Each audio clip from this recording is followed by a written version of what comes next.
Well, Ryan, I spent the first half of the season firmly on the couch. I think since the Christmas break, I'm at least upright and I'm off the couch. You're off the, you're not just upright. You're on the trampoline. I'm on You're the you're trampoline. you're doing I think I'm flips. on the wagon. I think I'm spinning. I'm on a spinning top. I don't know what I'm at right now, but it's been crazy the last 10, 11 games. Yeah, the only problem is you're chasing Buffalo for a playoff spot. I can't believe I'm No saying kidding, that, eh? but Yeah, absolutely. It's what a turnaround for them. And I know we've said this off camera, but why aren't the Rangers following suit and firing Jury and doing the same thing? oh yeah, we'll get to that. We'll get to the Rangers and what they should do and the Buffalo parallels Yeah, for sure. That's a big topic today. yeah. Yeah, I think we're gonna, we'll do our normal Leafs Habs rundown for the week. Got a number of things to I want talk to talk about about some none of them. We're going to talk about some disappointing teams this week. and some surprises. I don't want it to be a bummer. I don't want it to be a Nope. bummer because we're also going to bitch about the Milan Ice Arena as well. But so we'll talk about some positive stories too. But yeah, this is definitely a what the hell are these guys doing kind of episode where Yeah, there you go. certain teams are going to get reamed a little bit. Yeah. But anyway, let's start with the good news. The resurgent Toronto Maple Leafs. You know what? I don't know Uh, what button push Burby pushed over the Christmas holidays, but he seems to have pushed the right ones. It's hard to explain, but I think he can stop with the captain, start and stop with the captain, and he seemed to have found his game. He's got that, I was crabbing about it for weeks about him not looking fast, not looking sharp, not shooting the puck, not driving the puck.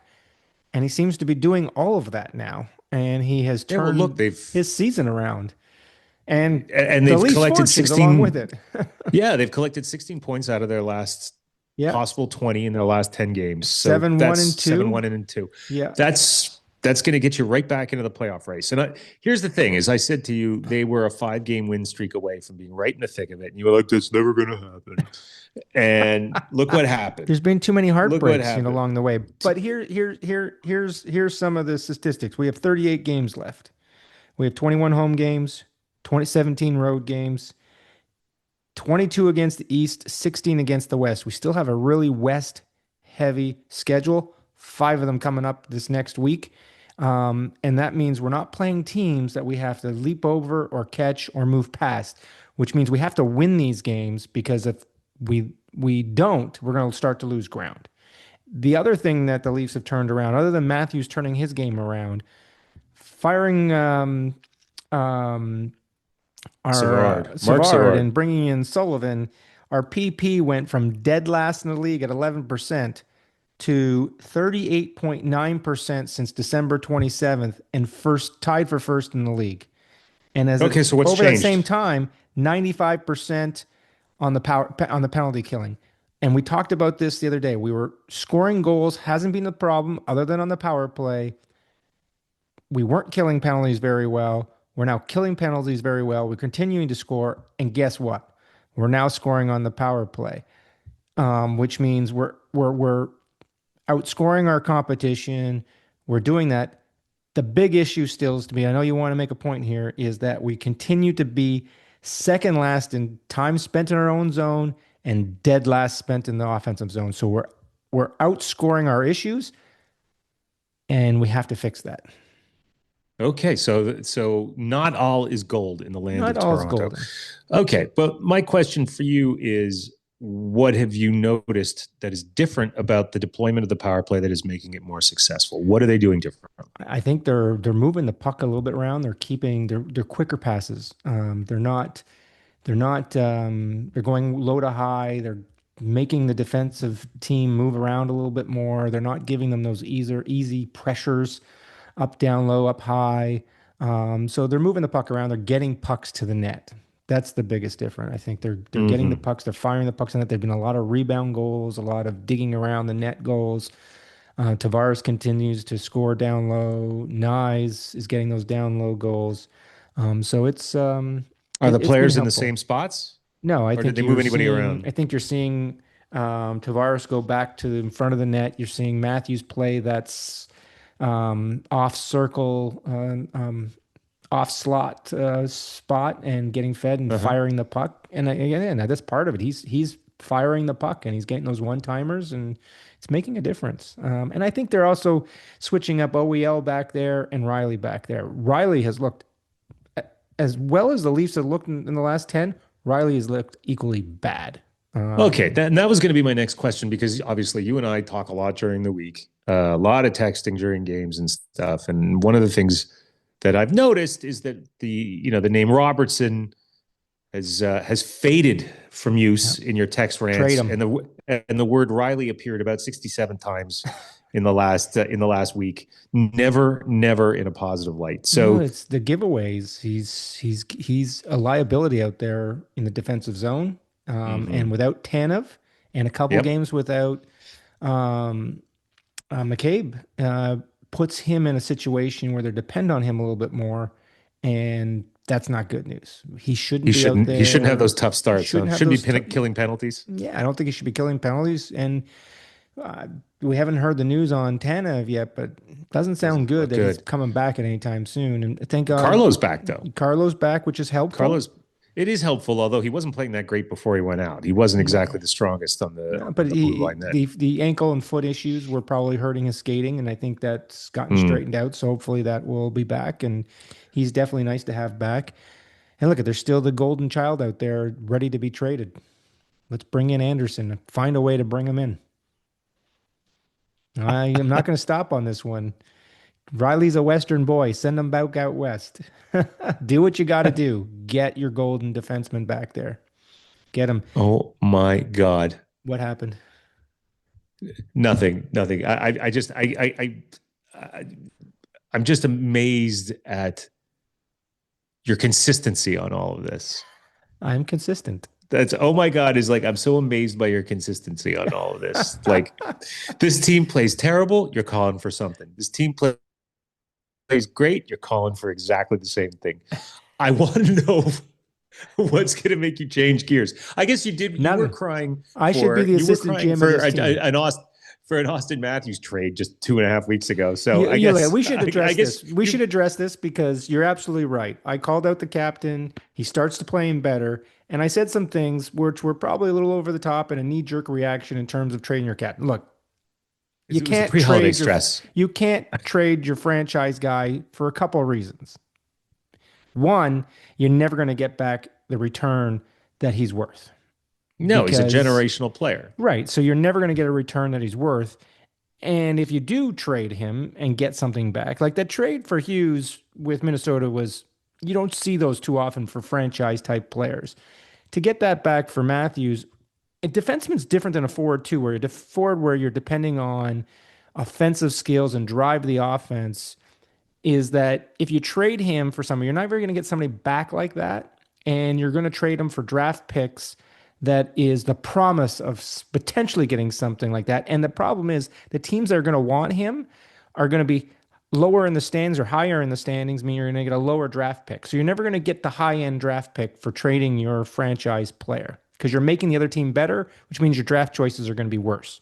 So Look, that's all well and good, but the main reason you don't trade him is because you've got him signed at a oh, decent absolutely, number for a guy of his absolutely, caliber long term. right, The only reason they traded Quinn Hughes was they were going to lose him anyway. You don't trade guys absolutely. with the generational players Absolutely. like that. And you're never going to get the return, very rarely. I shouldn't say you're never, because I thought Vancouver did a great job in the return that they got for him. It's Yeah, not showing up in the standings right now, but it will once they build around this guy, these guys in the next year or two. So, right. but that's enough about Hey, the Leafs. it's enough about the Leafs. All right, let's talk about How's your Montreal. A bit Habs of a doing? They're bit up and catching you. down. I think they had two great games earlier in the week, back to back. They thumped Florida, they thumped Calgary, and then they came in and lose 4-0, really 3-0 with an empty net goal to Detroit, and or as our buddy Ron calls them, the Detroit. Um, We got to get Ron on here at some point. yeah, for sure. I I love the games against Calgary and Florida because they showed that they could win in slightly different ways. They could play a finesse speed game and they could play a bit of a rough and tumble game, which Florida makes you skate through the mud in order to get to where you're going to go. And they did a great job of that. And then I'd say they couldn't get anything going against John Gibson and the Red Wings. And it was really disappointing. I was a little bit bummed out that Fowler looked a little out of position on a couple of them. But, look, this guy probably should be in Laval right now in the AHL, and can't expect too much of him, right? So, He's 21 years old, no miracles. While you're on the goaltending situation, playoffs start tomorrow. Who you starting? I think if the playoffs start tomorrow, I roll the dice and I start Montembeault. Really? Did you see that play from behind his net? He gave away the puck and they scored on him goal. Yeah, Bennett. Yeah, that was Bennett's goal. It wasn't a great play, but I think Wow. Carrier was calling for the puck and he just overshot him. Wow. That shocked me. I wouldn't have thought that you would say him. I don't know if I'm comfortable putting a 21-year-old in the net. I know he's super calm. Do I have to remind you again of the Habs history here? Yes. Yeah. Well, I don't think Waugh was 21 years old when he went in. He was in still a rookie. He was a rookie, but I don't think he was 21. And Price, Price was Halak's backup for the first couple of years in the playoffs. He had to earn his stripes and get his feet wet. And you toss a guy in game one. I didn't think you'd say Montembeault. I didn't think you'd say Fowler, but Fowler, but I didn't think you were going to say Montembeault. Yeah. So they're two. Well, I don't think. Here's the thing about Dobeš. I think Jakub Dobeš is a great goaltender who is born to be a phenomenal backup. He isn't calm enough in his net and in his demeanor to be a starting goalie, I don't think. You can see how goals get to him. If he gives up a bad one, it sits with him. And that cannot happen in the playoffs, right? That's like a non-starter. Right. But look, over the past week, obviously there's two guys I want to talk about. One of them I have to talk about, right? Alexandre Texier, the man from France, comes in, scores, goal and 2 assists on one night, and then shows up and scores a hat trick. And did it in style. I think he batted 2 pucks out of the air in front of the net. His hand eye is crazy. I don't know how other teams weren't in on him when he decided to get bought out. Well, he couldn't stay in the lineup in Columbus. Yeah. He literally just couldn't stay. St. Louis. Columbus gave up on him first. but he's fit right in Montreal. The city loves him. His teammates love him. He's playing a strong. He went from can't get out of the press box to playing on the first line with Suzuki and Caulfield. It's amazing. It's pretty amazing. And while he looked a little bit janky in the first couple of games, he's really starting to fit in. Yeah. The other guy I wanted to talk about really quickly, because I haven't said too many nice things about him, is Arbor Jack guy seems to be finding his game a little bit. Look, I'm not an expert on transitional play. I'm not an expert in all the little things that defensemen do in terms of area coverage down low, blah blah blah blah, and all of that. Like, I can tell after the fact when a defenseman's made a mistake and a puck's sitting behind the goaltender in the net. But there are things that are obvious to me that are good. And one of those things is when a big 6'4", 240-pound defenseman or 230-pound defenseman thumps guys, in the corners. He's your menacing guy. He's not your energy guy. He's the guy that scares everybody else coming down. And he hit JT Compher with one of the best body checks. Like, every part of his body from shoulder to just above the knee made contact with Compher in the corner, and Compher crumpled. It was one of those hits where one of those ones you can feel it watching it. You can't, the glass bows 40 degrees towards the crowd. They don't know if the thing's going to shatter and explode on them. It was one of those hits. And then he did it again on the other side of the other corner of the defensive zone, 10, 12 seconds later. It was on Compher again. And I was like, this is what we need out of this guy. The kind of player that in a 7-game series in the playoffs is going to tire out the best forwards of the other team. It's going to make you think twice in a game 5, in a game 6, in a game 7 about, are you going into the corner against him real quick? Yeah. And, all the power in the world to him for finding that part of his game, because I think before he was kind of running around looking to make those big hits and being caught out of position a lot. Right. And these hits were all like right in the flow of the game, really, and just like momentum shifting. Like you could Right. like the crowd comes out of its seats when he hits people He's the guy like that. Nylander's going to be running from in the playoffs if the Leafs and Habs meet at some point. Yeah, that's the guy that keeps Nylander circling the middle of the offensive zone because he's like, Yeah. I'm F3. It's Yeah. like, dude, you're leading the charge. Yeah. No, I'm F3. Yeah. um, but I'm really, very impressed with his play with Caden Gooley back. I think he was playing for his job, and I love the fact that now we have two defensemen and a forward that can play like that. So you've got Gooley, Jack-Eye, and Josh Anderson crushing guys on the other end of the ice on the dump and chases. And I think, and then even to a certain extent, although it's not really his job, Slavkovsky's so big and is learning to use his body so well, he's going to start making people think twice about challenging him on 50-50 pucks. Yeah. So, this is all good signs. They lost badly yesterday. They had a few periods of competency, with their flow, but they just couldn't get anything going. They weren't getting anybody in front of Gibson. He saw everything. Yeah, and I didn't see the game, unfortunately, because I was watching the Leafs game, but it seemed like St. Louis was calling out the reffing. And the NHL and the league with respect to how the game was being called. I didn't see it, dude. What was that all about? He's done that. He's done that a few times over the course of the season, fairly subtly. Look, the Canadians and the Bruins, I know the Canadians, I think the Bruins too, are the two most heavily penalized teams in the league. And I think St. Louis is getting sick of it. Right. The Canadians are guilty of a lot of, or they're called for a lot of head scratching calls sometimes in their own end. It's the sort of ticky tack.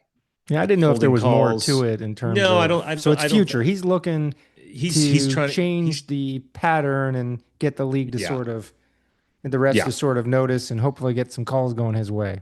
Tactical move, let's call it. Look, tactical move. Look, the Canadians are 6-2 in their last 10. I can't complain. Yeah, they're East better. Continues They're better, bunched up, and especially the Atlantic.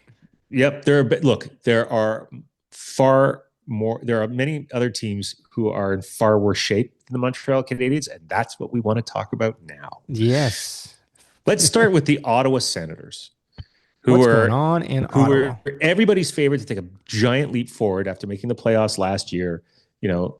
Everybody thought Linus Ullmark was going to have a strong season this year. Everybody thought everyone was going to take a step forward. Drake Batherson was going to have a good year. Shane Pinto was going to have a good year.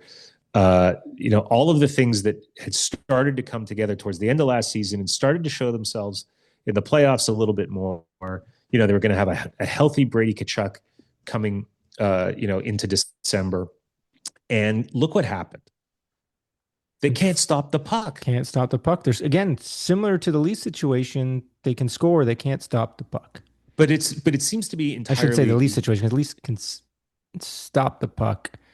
They're scoring, whatever. But yes, it seems to be from Ottawa's perspective, it seems to be goaltending completely. And once you get past Ullmark, they've got nothing. That's the problem. Like, literally now, without him. And how long is he going to be out? It sounds like he's going to be out potentially through. Well, we don't even know what the problem is. Yeah, well, it's a personal matter. Let's hope he's okay. Let's hope he's okay. Let's hope all of the bullshit rumors that we've been hearing that the team responds. It's just some stupid idiot out there on social media making dumb calls. I know. It's like, like the last thing we need, like the NHL, as a Canadian and American living in the United States, the NHL is my refuge from conspiracy theories and BS and all of that. And now it's bleeding. And the worst part is it's a Canadian team. It's not even like an American team where this crap is some dumbass out there doing something dumb. Anyway, Ottawa. I like that Staios came out and defended very his team forcefully. Yeah, I think he did that. I think he did that because ownership Yeah. This is a no nonsense ownership group in Ottawa, and you know Right. they, Well, look, it's a small market team. A lot of yeah, players sort of question, if they're going to get traded there, do they want to go there and play there and whatnot? And they need to have a culture there that invites people to come and play. And they can't yeah, have players going, I don't want to go there because there's all this other stuff going on. Forget that it's a yeah, small market, Canadian small market team. You don't want all of this other BS out there that's stopping people or giving people a reason to say, don't trade me to Ottawa or put them on their no trade list. right, right. So But it's unfortunate. they are, um, they've lost four in a row. They're 3-6-1 in their last 10. They're very, very close Yep. to falling out of this. Yes. And that's, It's unfortunate. Like let's just stay with that theme for a second because, as Canadians, we both hope that the Canadian teams do well. We hope they can turn their season around and there's a lot to leap over between them now and even a wild card spot. So as much as we say the East is tightened up, with half the season gone, that's 5, 6, now 7 points out of a playoff spot is a big leap to make at this point of the season. With especially that when you many have to go teams to over climb six. You over. got like 6 or 7 teams you have to Yeah. get over. And to stick with the Canadian side of things in terms of Canadian teams, we got a lot of problems in Canada right now with our teams. We got the bottom three teams in the league being Calgary, Winnipeg, and Vancouver. How did that happen? I picked Vancouver Yeah. to make a leap this year and potentially get to the playoffs. That ain't happening.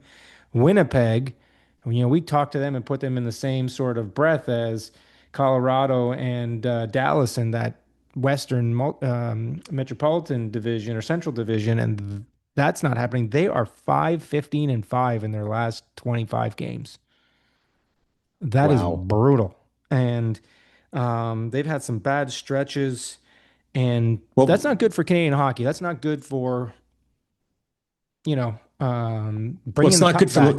well, Bringing it's the also cup not good for back. the long-term future of hockey No, in Winnipeg. Like no. financially, that team scrapes by every year, Right. and they've been very fortunate to have some players that have just said, "I want to live here." Kyle Yeah. Connor is like, "I want to stay here." Mark Scheifele is Yeah. like, "I want to stay here."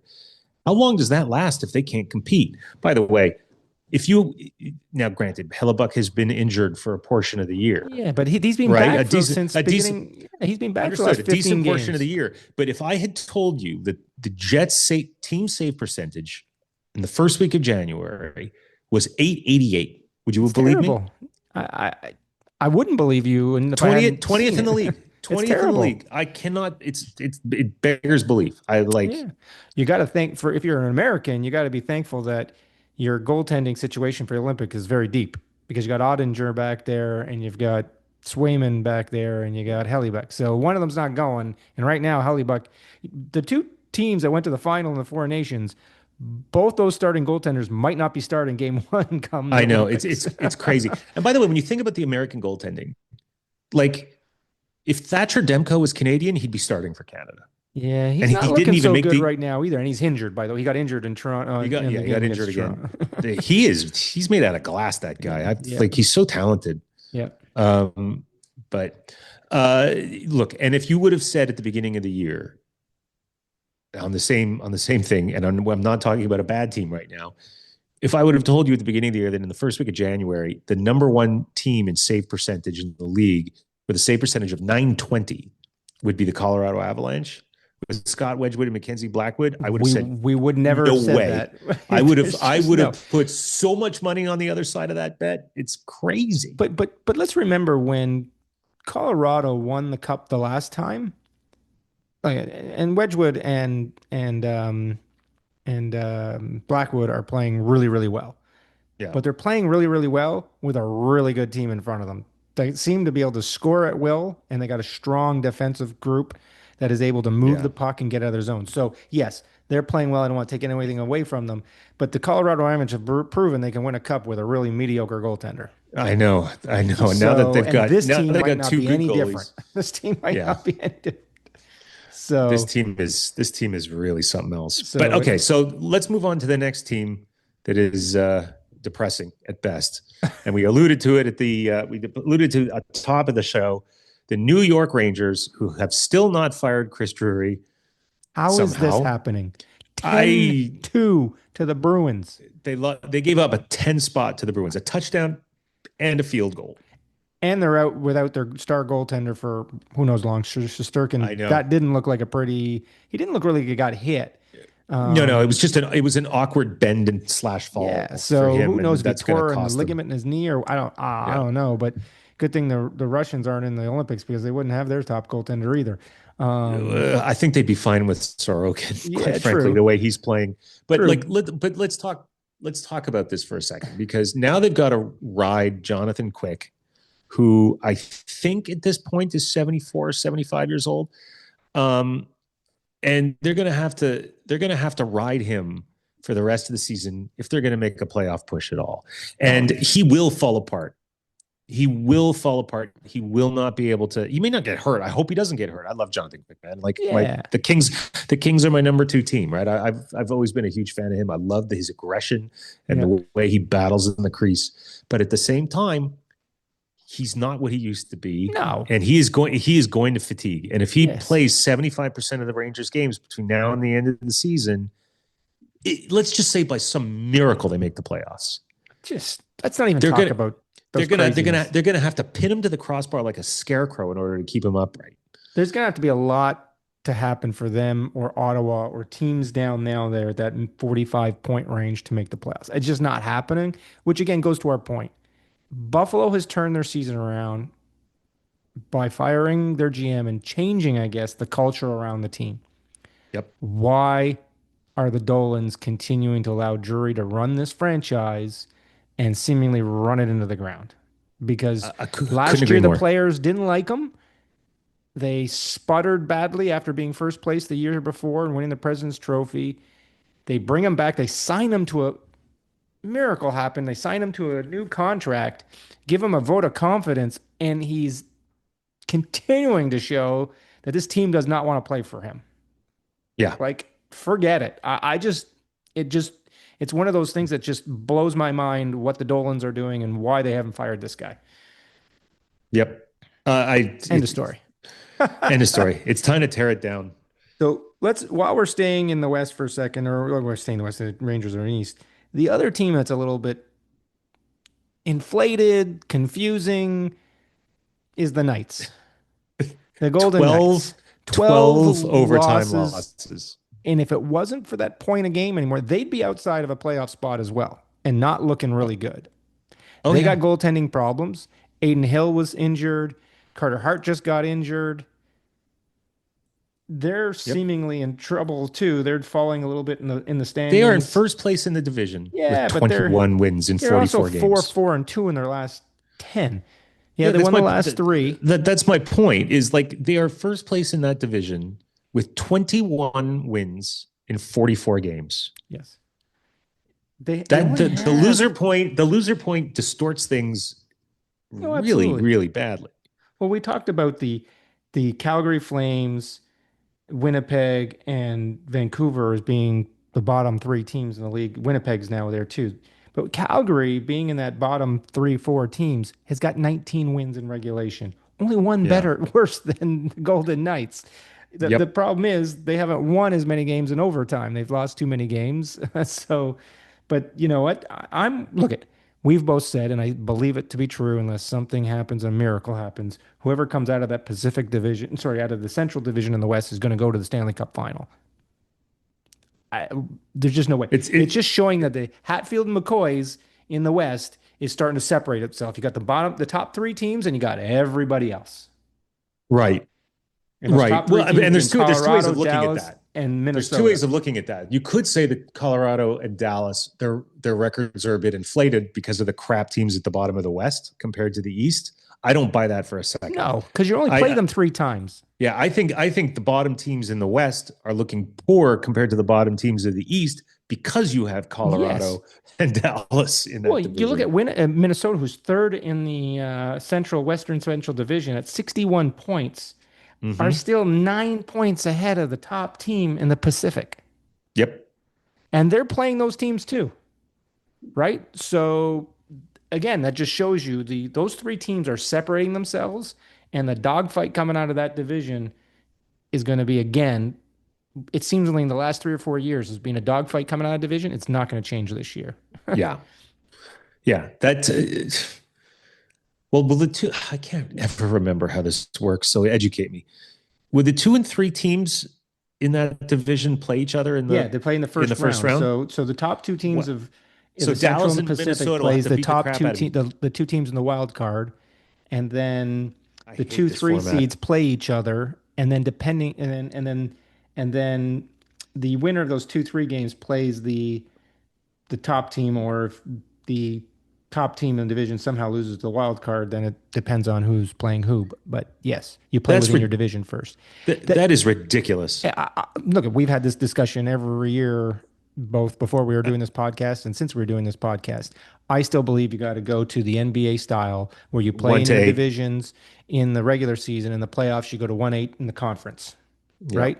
I mean, And the then fact that reseed as you Dallas and go along. Minnesota, the fact that Dallas and Minnesota, even if you don't reseed as you go along, you just create a bracket. That's fine. Yes, But to have Dallas and Minnesota play in the first round is obscene. it's wrong. It's wrong because there should be an advantage for doing well in the regular season of the season, and there is nothing. There's Yeah. zero. Because you end up playing the second round, you end up playing a team that you shouldn't be playing until later, right? Now you got to Yep. play them eventually, but it is what it is. I know the league believes in rivalries and whatnot, but we've shown that it wouldn't change a whole lot. Sometimes those rivalries build new rivalries. People are getting Yeah. tired of the old rivalries, right? So I don't know. Let's not stick on it. We still got another half of the season. We're going to get to that when we get to the Yeah. playoffs. The other Yep. surprise that we've had this season, I called them to make the playoffs. You didn't. The Detroit Red Wings Yeah. Well, leading they just leading the whooped on Atlantic. Montreal. He So just whipped the Atlantic. They looked really good doing it. We've said it last year. The Steve Eisman plan ain't working. Well, the Icer plan seems to be the Iser working. plan seems to be working all of a sudden. Yes. Look, I've read a couple articles this year about, and I haven't watched much Detroit, right? So I haven't either. so I can't really opine on it until I just watch them. That Moritz Seider is a dark horse Norris candidate. Well, he sure as hell looked like it Go against your yesterday. Habs. He sure as hell looked like he shuts down plays. Yeah. He's got a strong stick in front of the net. Nobody gets free whacks at the puck when he's on top of you. Like, very, very, very good defenseman. He's, he's no Cale Makar or Lane Hudson. He's not, or Quinn Hughes. He's not that dynamic, but man, is he a solid player. The other piece that has changed their fortunes this season was something a lot of people questioned, although I said the Oilers should go after this person. Oh, John Gibson. John Gibson. Since December 1st, he has 12 wins. He's number one goaltender since December 1st in wins. Yeah. He has seemingly, and I don't know if you watched the intermission this past weekend on Hockey Night in Canada. Kelly Rudy couldn't say enough about John Gibson and the way he's turned his season around and has knocked the rust off of his game. Because remember, the last couple of seasons, he's had a lot of injuries and hasn't played a lot. So it seemingly has taken him half the season to get to his stride, and he seemingly is playing really well. Now, again, he's playing in front of a decent team playing well, so it helps when you're playing in front of a good team.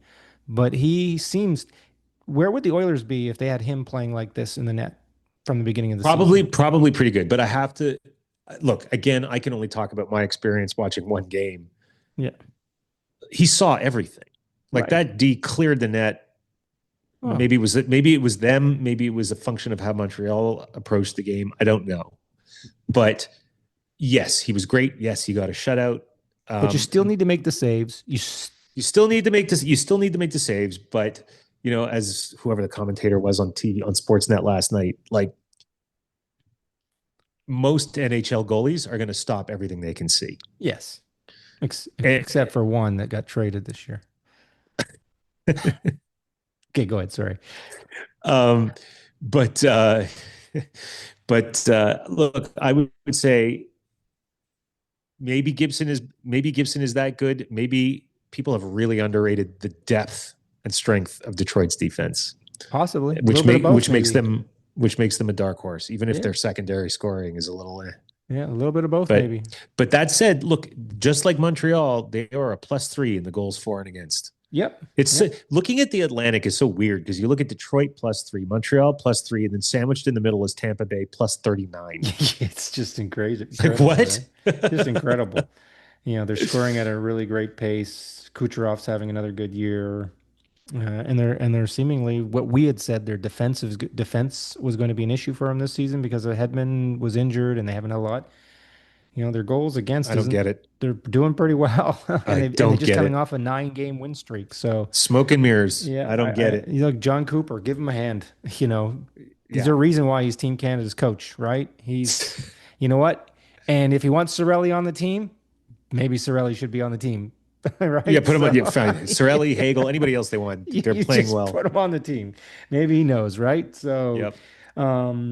the other All right. thing that we have to get before we get there's one other thing we wanted to talk about before we get to our what we're looking forward to, and we got to talk about the Olympics. Let's just give Connor McDavid a nod. Who? McJesus is the McDavid. Connor who? I he's Sorry. not that name's not ringing a bell. I was trying to get through this uh whole podcast episode without naming somebody incorrectly No, or you got it. No, you got it mispronouncing a right. name. You got everything right. I was just cracking a joke. Like, how can anybody not know who he is, given, good Lord, what he's done in the last month and a half? I'm just gonna just call him McJesus. So McJesus, look at his what he's on pace for this season if he gets there. 54 goals, 89 assists, and 143 point pace, which would put him in the top 5 points in a season in history. Think about Because how slowly he started too. he's just somebody said you're playing like crap and the team's playing like crap. You got no chance, and he's gone. I'll show you. And I don't know if I've watched a lot of his um, interviews, and he sounds like he's pissed off and he's bitter and he's tired of the same old BS questions and he's being snarky and he's got a real chip on his shoulder. Good Like, for him. like he is just getting annoyed and people are asking questions. And he's looking at him like, "Are you an idiot?" And he gives him a snarly answer. So you know what? I He's love it. he's put this team up on his back and he's carrying them along. And you know what? We both said there's no way they're getting to the Stanley Cup final. He might just put them on their back and he's at least going to get them Honestly, to the conference final until they runs into Colorado, Detroit, Colorado, or Dallas, Dallas. or Minnesota. But he just might do it again this season. If he Oh does, God. someone should just crown him the king of hockey. Yeah, for sure. Even if they don't get past one of those teams, he's the king Yeah, of hockey. But absolutely. Just amazing. the other thing I would want to say though is about that is I would do anything to have given the way their seasons are going, to have a matchup in the first round, maybe between Edmonton and Colorado, and have McKinnon go against McDavid. I mean, it You know would what? You just might be, get it in the conference final, right? Because they won't meet oh, unless one of them falls to a wild card spot, and that's unlikely. You won't see that till the conference yeah, final. to the conference final. Well, look, whenever it happens, who cares? I want to see that series. Yeah, yeah, I want to see McKinnon. It's the Mick versus Mick. Like, that would be let's have awesome. it. I mean, the speed, I Instant mean, classic. Even before it's happened, it would be an instant classic. yeah, I'd love to say it'd be a ratings bonanza, but here in America, nobody It'd cares. be ratings bonanza in the North West USA and in all of Canada. The northern latitudes. Yeah. But All right, well let's wrap it up for the week. We've gone way over time today, so let's. oh, What are you we're looking we're forward gonna to? skip the Olympic conversation, the hole in the Yeah, ice look, in Milan. look. There's a Just hole in leave a the joke ice. as a joke. It's Yeah, just a it's disaster. just for anybody who doesn't know, just Google hole in the ice in Milan and just just pray that there are no significant injuries at the Olympics. That's all I can say. Woo. Okay, so what are you looking forward to this week? Well, I'm looking. Look at this week for the Leafs. We've been talking about. Look at they've seemingly over the last 10 got themselves back into this race, got them back into a playoff contention. But this week is a big week. The next five. This week we got Colorado and Utah back to back Monday, Tuesday. Then we go to Vegas and play the Knights and the Jets all away. 4 away games in the West. And then we come home and play the Wild. That is 5 really important games against 4 really good teams and the Winnipeg Jets. So We have to come out of this five road games, somehow to those 10 points. We need to find our way, at least get seven, right? Okay. We have to It's get seven. If ambitious, we but good. don't, we could find ourselves back down the chain again, because this could be a really important week for us. Yeah. Well, look, this is a measuring stick week for Montreal as well. Who they got? Who they got? Well, and it goes beyond this week. The next week and a half. All right. You've got Washington, Buffalo, Ottawa, Minnesota, and Buffalo again. Wow. Well, at least you're playing teams that would solidify your playoff positioning, right? Yeah. Well, if you beat them. Right. Well, that's the point, though. You're controlling your destiny. The Leafs are about to play five teams that they got to win at least three or four of them, and either if they do or they don't. If they don't, and all the teams in the East continue to win, then we're going to drop ourselves for 4 or 5 points out of the race here. Yeah. At least the Habs are controlling their own destiny here. Well, look, they control their own destiny against Detroit and lost 4-0, and now they've got two games against Buffalo and one against Ottawa in the next week and a half. Well, you definitely got to beat teams behind you. Yeah. Okay, you didn't beat Detroit, but you got to beat those teams behind you to keep them in your rearview mirror. Yeah, look, Ottawa's playing terribly, but they have a way of stepping up their game against the Canadiens. Right. It's always a good matchup. Yeah, exactly. All right, Phil. We both got tough weeks. We're going to be on the horn with each other a lot this week. Yes, the texting volume will be high.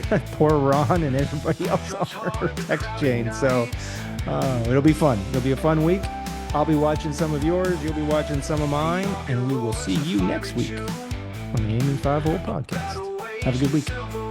You too, sir. Bye-bye. This is hot in the heart of the room.